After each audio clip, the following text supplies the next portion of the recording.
Hello, नमस्ते, प्रणाम। हमारे पांडे लोकगीत चैनल में सभी भाई बहन का स्वागत है। मैं एक लावा भुजाए गीत सुनाने चल रही हूँ। कैसा लगेगा आप लोग कमेंट करके लाइक करके बताइएगा और भर भर के प्यार करिए, प्यार दीजिए और जितना हो सके उतना आप लोग शेयर करिए।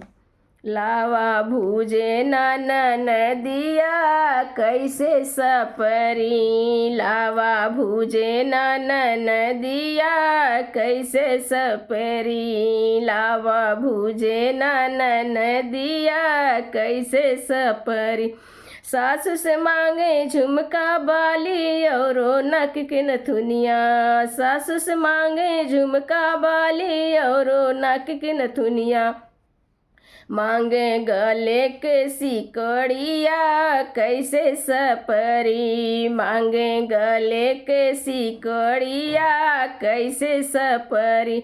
लावा भूजे नाना नदिया कैसे सपरी, लावा भूजे नाना नदिया कैसे सपरी।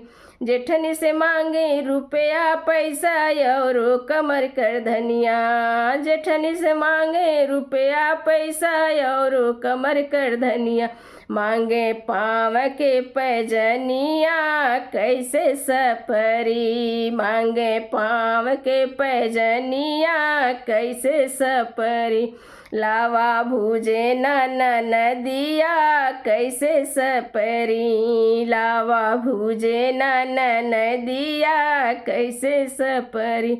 हमसे मांगे ऊंची अटरिया और चटक चुनरिया, हमसे मांगे ऊंची अटरिया और चटक चुनरिया। मांगे सैया के सेजरिया कैसे सपरी, मांगे सैया के सेजरिया कैसे सपरी।